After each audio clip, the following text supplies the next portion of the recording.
CBSE words में आपका स्वागत है। इस वीडियो में हम क्लास 9 मैथ्स का फर्स्ट चैप्टर जिसका नाम है नंबर सिस्टम, उसकी एक्सरसाइज 1.2 डिस्कस करेंगे। पिछली एक्सरसाइज की वीडियो अपलोड हो चुकी है, अगर आपने नहीं देखा तो डिस्क्रिप्शन में आपको प्लेलिस्ट का लिंक मिल जाएगा, वहां से देख सकते हो। Question number 1, state whether the following statements are true और फॉल्स।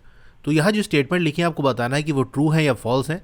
जस्टिफाई योर आंसर, तो आपका जो भी आंसर है उसको जस्टिफाई भी करना है, यानी ट्रू या फॉल्स जो भी आप कह रहे हो वो क्यों कह रहे हो उसका रीजन भी बताओ।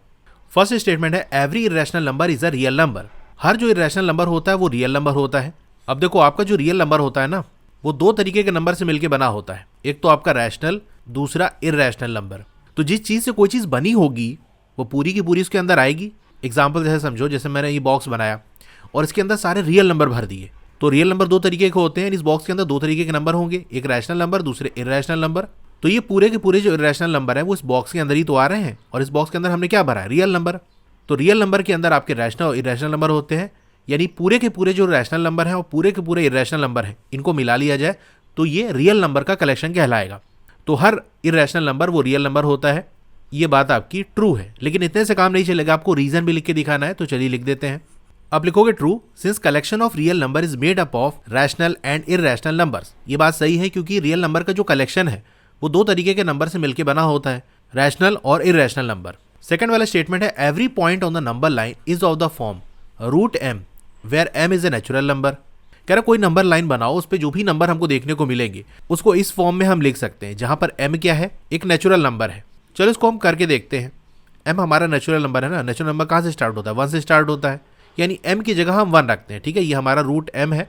एक बार एम की जगह 1 रख देते हैं तो हमारा क्या आएगा, रूट 1 जो कि 1 होता है। एम की वैल्यू अगर हम 2 रख दें तो रूट 2 हो जाएगा, इसकी वैल्यू 1 पॉइंट समथिंग आएगी।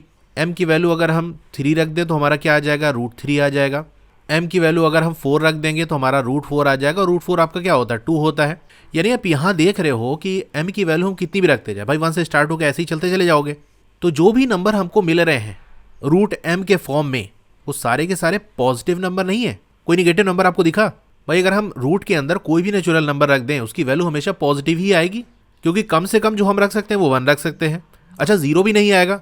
कोई भी नेचुरल नंबर आप रख दो रूट के अंदर, उसकी वैल्यू 0 नहीं आ सकती। 0 तभी आएगा जब रूट के अंदर 0 रखें, और 0 हमारा नेचुरल नंबर नहीं है। हमसे कह रहा है कि m एक नेचुरल नंबर है, तो रूट के अंदर कोई भी नेचुरल नंबर रख दें, हम ये देख रहे हैं कि निगेटिव नंबर हमको नहीं मिल रहे हैं। और नंबर लाइन के अंदर जो पॉइंट्स होते हैं वो पॉजिटिव भी होते हैं, निगेटिव भी होते हैं। इसका मतलब ये जो बात कह रहा है कि हर जो पॉइंट है नंबर लाइन के अंदर उसको इस फॉर्म में हम लिख सकते हैं। तो पॉजिटिव वाले तो लिख सकते हो, लेकिन निगेटिव वाले आप नहीं लिख सकते। इसका मतलब ये स्टेटमेंट फॉल्स है। अच्छा, कुछ लोग को ये डाउट आ सकता है कि रूट 4 की वैल्यू 2 और -2 दोनों हो सकती है। अगर आपके पास ये डाउट आ रहा है, इसका मतलब आपने क्लास 8 में अच्छे से नहीं पढ़ाई की है। ये डाउट वहीं क्लियर हो जाने चाहिए थे। अंडर रूट 4 की वैल्यू 2 होती है, ना कि -2। ये दोनों नहीं होती, एक ही होती है। इसी तरह अगर हमने रूट 9 लिख दिया तो कुछ लोग क्या करते हैं, रूट 9 मतलब 3 और -3 दोनों हो सकता है। नहीं, -3 नहीं होगा। ये जो सिंबल आपका होता है ये पॉजिटिव रूट का सिंबल होता है। इस बात का आपको ध्यान रखना है। अगर आपने पढ़ा है तो अच्छी बात है, नहीं पढ़ा तो मैंने इसलिए बता दिया। तो इसका आंसर आप लिखोगे false because no negative number can be square root of any natural number. तो किसी भी नेचुरल नंबर का जो स्क्वायर रूट है वो निगेटिव नंबर नहीं हो सकता। थर्ड वाला स्टेटमेंट है every real number is an irrational number. हर जो रियल नंबर होता है वो इरेशनल नंबर होता है। तो अभी हमने फर्स्ट वाले में देखा था कि जो रियल नंबर है वो दो तरीके के नंबर से मिलकर बना होता है, एक रैशनल और दूसरा इरेशनल। तो रियल नंबर सारे के सारे इरेशनल नंबर नहीं होते, रैशनल भी होते हैं। तो यहाँ ये बात गलत है। मतलब रियल नंबर के अंदर रैशनल और इरेशनल दोनों आते हैं, तो इरेशनल के अंदर सारे के सारे रियल कैसे आ सकते हैं? ऐसे समझो, आप मान लो रूम के अंदर बैठे हो, तो रूम के अंदर आप हो ना, इसका उल्टा तो हम नहीं कह सकते कि आपके अंदर रूम है। तो अगर इस तरह से मान लो हम सर्किल बनाते हैं, ये हमारा पूरा रियल नंबर है, तो इसके दो पार्ट हम करेंगे, एक तो रैशनल नंबर, दूसरा इरेशनल नंबर। तो ये पूरा सर्किल हमारा रियल नंबर दिखा रहा है, तो इस रियल नंबर के अंदर रैशनल इरेशनल तो है, ये तो हम कह सकते हैं। लेकिन इरेशनल नंबर इसके अंदर रियल नंबर है, ये हम नहीं कह सकते, क्योंकि ये वाला हिस्सा जो रैशनल का पार्ट है वो तो इरेशनल के अंदर नहीं आ रहा ना, वो तो अलग है उसका। तो ये स्टेटमेंट हमारा फॉल्स हो जाएगा। अब देखो, जस्टिफाई आपको करना है आंसर को, तो रीजन लिख के भी बता सकते हो, या कोई एग्जाम्पल भी दिखा सकते हो कि देखो ये एग्जाम्पल हमने लिया और ये बात इस तरह से नहीं आ रही है, फॉल्स आ रही है। तो यहाँ हम एग्जाम्पल लेके जस्टिफाई करेंगे। तो अब लिखोगे false. For example 2 is a real number. 2 क्या है, आपका रियल नंबर है, लेकिन ये इरेशनल नंबर नहीं है, क्योंकि 2 आपका रैशनल नंबर होता है। तो कोई भी नंबर चाहे वो रैशनल हो या इरेशनल हो उसको हम रियल नंबर कहेंगे। तो 2 रियल नंबर तो है, लेकिन ये इरेशनल नंबर नहीं है, इसीलिए ये बात हमारी फॉल्स होगी। क्वेश्चन नंबर 1 हो गया। Question number 2, are the square roots of all positive integers irrational? क्या सारे पॉजिटिव इंटीजर का जो स्क्वायर रूट होता है वो इररेशनल होता है? ये आपको बताना है। अगर नहीं तो फिर आप एग्जाम्पल दो of the square root of number that is a rational number. यानी अगर आप कह रहे हो कि नहीं ये बात तो गलत है, तो उस केस में आप ऐसा पॉजिटिव इंटीजर दिखाओ कि उसका जब हम स्क्वायर रूट लें तो वो रैशनल आना चाहिए, तभी ये बात गलत मानी जाएगी। तो ये जो बात लिखी है वो गलत है कि सारे ही जो हमारे पॉजिटिव इंटीजर होते हैं उनका स्क्वायर रूट इररेशनल नहीं होता। मतलब अगर हम पॉजिटिव इंटीजर लें, उसका स्क्वायर रूट निकालें, तो वो रैशनल भी आ सकता है, इररेशनल भी आ सकता है। ऐसा जरूरी नहीं कि हमेशा इररेशनल ही होगा। तो यही कह रहा है कि अगर रैशनल है तो फिर आप दिखाओ, एग्जाम्पल देके बताओ। तो हमें कैसे चेक करना है? पॉजिटिव इंटीजर की बात कर रहा है ना कि उसका रूट लो। तो चलो पॉजिटिव इंटीजर एक हम 4 ले लेते हैं, इसका रूट ले लेते हैं। अच्छा, रूट 4 की वैल्यू क्या होती है? 2 होती है, और 2 हमारा एक रैशनल नंबर है। तो ये जो बात अभी कही गई थी कि एक पॉजिटिव इंटीजर लो, उसका रूट लो तो इररेशनल आएगा, तो भैया 2 आ रहा है, 2 तो इररेशनल है नहीं, यानी बात आपकी गलत है। और यही वो एग्जाम्पल है जो हमसे कह रहा था कि एग्जाम्पल दो। तो ये है हमारा एग्जाम्पल। अब चलिए इसको लिख लेते हैं। तो पहले आप लिखोगे नो, यानी ऐसी बात नहीं है। अब एग्जाम्पल देते हैं हम। फॉर एग्जाम्पल रूट 4 जिसकी वैल्यू 2 होती है एक रैशनल नंबर है। क्वेश्चन नंबर 2 हो गया। Question number 3, show how root 5 can be represented on the number line. तो आपको दिखाना है कि रूट 5 को किस तरह से नंबर लाइन पे हम रिप्रेजेंट कर सकते हैं। तो एग्जाम्पल क्वेश्चन आपने किया होगा या देखा होगा, तो आप जानते होंगे किस तरह से रूट 2 को रिप्रेजेंट किया जाता है, रूट 3 को रिप्रेजेंट किया जाता है। तो ये देखा होगा कि रूट 2 के बाद रूट 3 कैसे बनाया गया। उसी तरीके से अगर हम करते जाएं कि रूट 2 से रूट 3, रूट 3 से रूट 4, रूट 4 से रूट 5, तो हमारा रूट 5 बन जाएगा। एक तरीका तो ये है, लेकिन ये लंबा मेथड है, कॉम्प्लिकेटेड है, गलती हो सकती है। इससे आसान भी एक तरीका है। देखो हम रूट 2 जैसे बना रहे थे तो वहाँ क्या कर रहे थे, एक राइट एंगल ट्राइंगल की हम बात करते थे, जहां पर ये हमारा 1 यूनिट होता था जो हमारा बेस है, और ये जो परपेंडिकुलर है ये 1 यूनिट होता था। पाइथागोरस थ्योरम लगाते थे, जो हाइपोटेन्यूज की जो वैल्यू है वो आ जाती है। जैसे ये हमारा रूट 2 आ गया, तो बस यही जो जितनी लंबाई है हमारी ये इसकी, इसी को कंपास से हम नंबर लाइन पे कट कर लेते थे मेजर करके, और हमारा रूट 2 प्लॉट हो जाता था। तो बेसिकली हमको क्या करना था, हाइपोटेन्यूज की वैल्यू निकालना था और वही लेंथ हमारी बन जाती। तो रूट 2 चाहिए था, तो हाइपोटेन्यूज हमारा रूट 2 था। अब यहाँ रूट 5 को हमको रिप्रेजेंट करना है, यानी ऐसा हम राइट एंगल ट्राइंगल बनाएं जिसका जो हाइपोटेन्यूज है वो रूट 5 हो। अच्छा, पाइथागोरस थ्योरम में क्या होता है, जैसे हम हाइपोटेन्यूज का स्क्वायर करें तो ये आपका परपेंडिकुलर स्क्वायर प्लस बेस का स्क्वायर होता है। अगर यहाँ का स्क्वायर हम हटा दें तो ये पूरा रूट आ जाएगा। यही जो हाइपोटेन्यूज है हमको रूट 5 निकालना है, यानी रूट के अंदर 5, और यहाँ क्या लिखा है, रूट के अंदर पी का स्क्वायर प्लस बी का स्क्वायर। यानी 2 नंबर आपको ऐसे लेने हैं कि उनका स्क्वायर करके ऐड करें तो हमारा 5 आ जाए। कैसे आएगा, थोड़ा सा अगर दिमाग लगाओगे तो आपको समझ में आ जाएगा कि अगर 2 इसका स्क्वायर कर दें प्लस 1 इसका स्क्वायर कर दें तो 2 2 4 होता है, और 1 का स्क्वायर 1 होता है, यानी ये 5 हो जाएगा। तो रूट 5 हमारा आ जाएगा, यानी इसको हम ऐसे रूट में कर दें तो अपना काम हो जाए। इसका मतलब इस वाले राइट एंगल ट्राइंगल की अगर हम बात करें तो जैसे मान लो इसको हम 2 यूनिट मान लेते हैं, इसको 1 यूनिट मान लेते हैं, तो 2 का स्क्वायर प्लस 1 का स्क्वायर आपका 5 आ जाएगा, फिर रूट लेंगे तो रूट 5 आ जाएगा। तो नंबर लाइन में हम क्या करेंगे, 2 यूनिट का बेस और 1 यूनिट का परपेंडिकुलर लेके फिर एक ट्राइंगल बना लेंगे, जो हाइपोटेन्यूज है वो हमारा रूट 5 होगा। तो चलिए इसको हम कर लेते हैं। तो सबसे पहले आपको एक नंबर लाइन बनानी पड़ेगी, इस तरह से हमने बना लिया। अब 1 यूनिट को कुछ मानना पड़ेगा, यानी हमको ड्रॉ करना है ना, तो 1 यूनिट क्या है। तो जैसे हम स्केल ले लेते हैं और इस पर कुछ सेंटीमीटर को 1 यूनिट मान लेते हैं। जैसे मैं यहाँ पर 2 सेंटीमीटर को 1 यूनिट मान रहा हूँ। आप 1 सेंटीमीटर को 1 यूनिट मान सकते हो, यानी नंबर लाइन में 1 2 3 लिखोगे ना, तो कितने कितने लेंथ की गैप पे आपको लिखना है ये कुछ एज्यूम करोगे तो आप 3 सेंटीमीटर, 4 सेंटीमीटर, 5 सेंटीमीटर कितना भी कर सकते हो। मेरे हिसाब से ये 2 सेंटीमीटर का सही रहेगा। तो यहाँ देख सकते हो इस तरह से मैंने पॉइंट्स लगा लिए हैं, यानी ये पॉइंट और ये पॉइंट के बीच की जो दूरी है आप यहाँ देख सकते हो ये 2 सेंटीमीटर की है। इसी तरह से सब चलेगा, 2 सेंटीमीटर पे मार्किंग है। तो जैसे इसको हम 0 मान लेते हैं, ये हमारा -1 हो जाएगा, ये -2, 1 2 3 4, ठीक है। इस तरह से हमारी नंबर लाइन बन गई।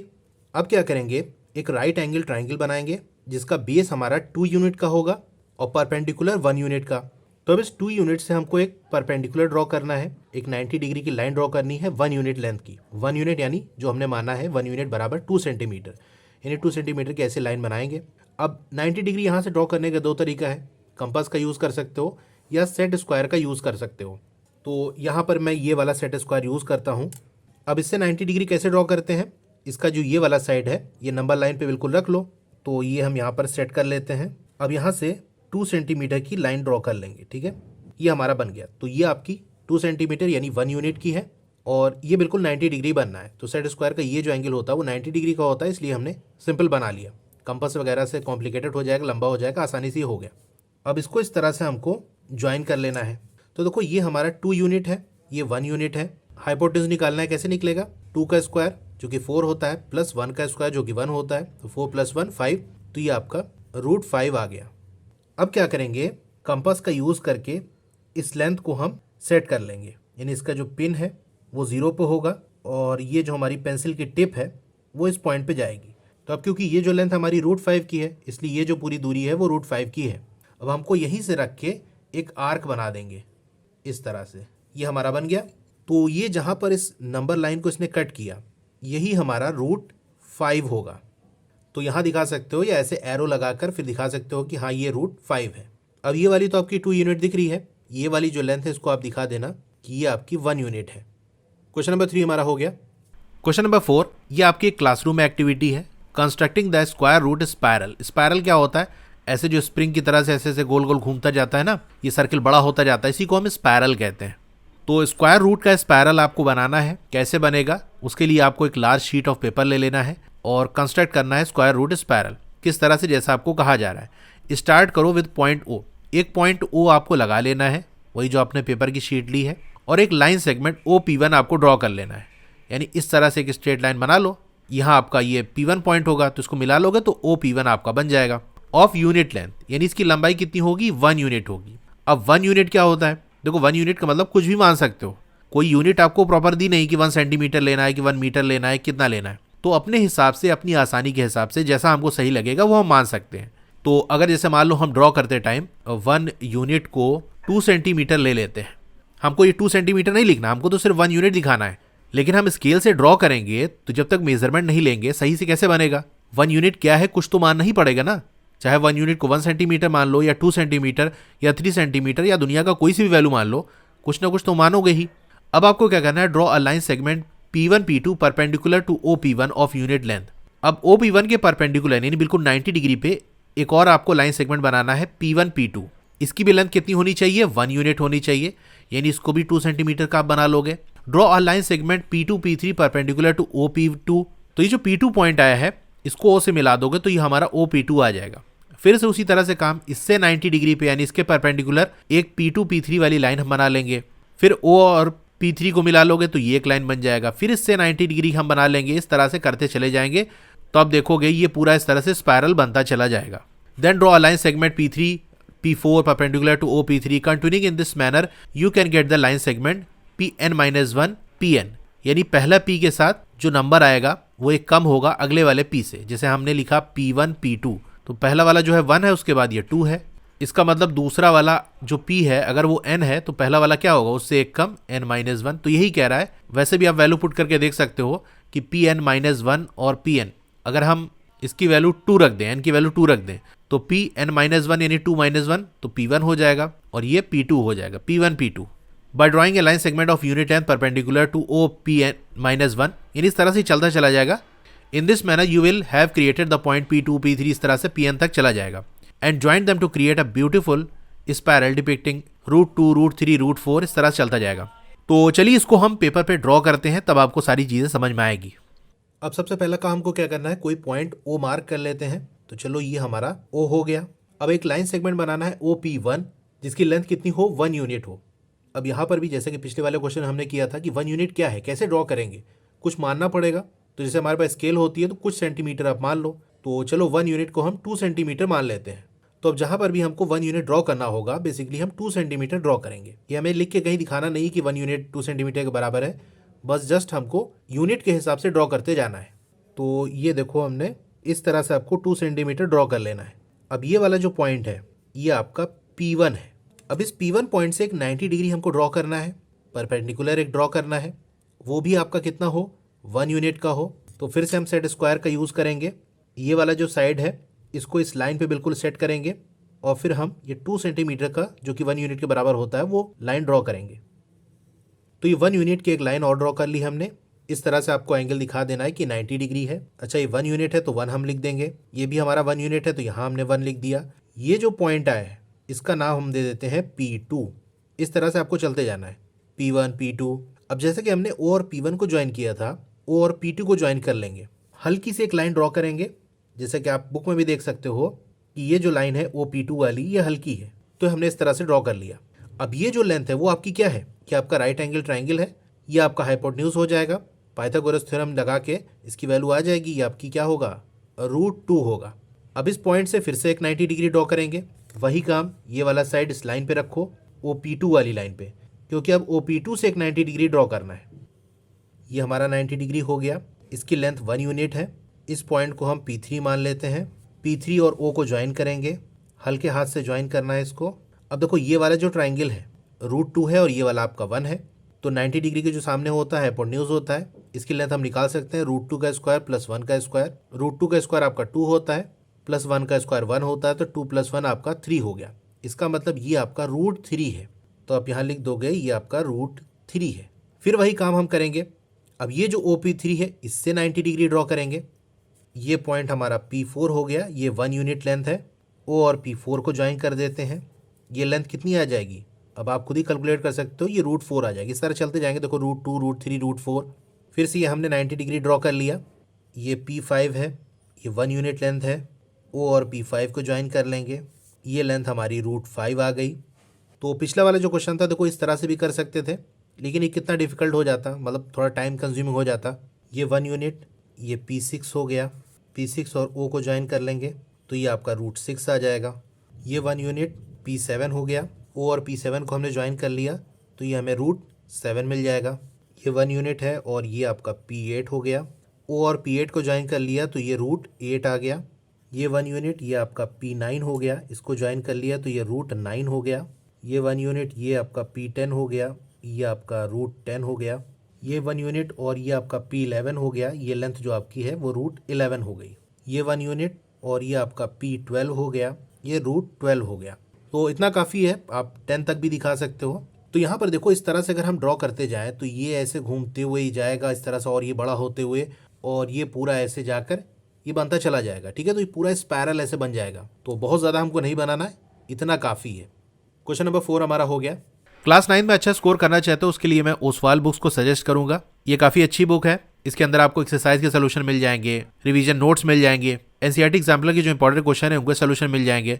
तो इससे आपकी प्रिपरेशन काफ़ी अच्छी हो जाएगी। तो अमेजन के लिंक मैंने डिस्क्रिप्शन में दे दिया, वहां से आप क्लिक करके परचेज कर सकते हो। क्लास 9 की और वीडियो देखनी है तो इस तरह से आपकी वीडियो चल रही होगी। पहले वीडियो को लाइक कर लो, चैनल को सब्सक्राइब कर लो, मोर पे क्लिक कर देना है, फिर से मोर पे क्लिक कर देना है, तो आपका डिस्क्रिप्शन ओपन हो जाएगा। यहाँ पर देखो मेरे व्हाट्सएप चैनल का लिंक है, तो उसको भी ज्वाइन कर लो ताकि लेटेस्ट अपडेट आपको मिलती रहे। डोंट वरी, आपका नाम और फोन नंबर किसी को विजिबल नहीं होगा। फिर क्लास 9 के लिए अच्छी बुक लेना चाहते हो तो उसका लिंक में मैंने दे दिया है। अगर आपको स्टडी मटेरियल जैसे नोट्स वगैरह हो गया, एक्सरसाइज के सोल्यूशन हो गया, वो चाहिए तो मेरी वेबसाइट है, वहां विजिट कर सकते हो। और नीचे क्लास 9 मैथ्स की चैप्टर वाइज प्लेलिस्ट का लिंक मिल जाएगा। जिस चैप्टर की वीडियो देखनी है उसके लिंक पे आपको क्लिक करना है तो वो प्लेलिस्ट ओपन हो जाएगी। इसके अलावा और भी जो सब्जेक्ट है उनके लिंक भी आपको मिल जाएंगे।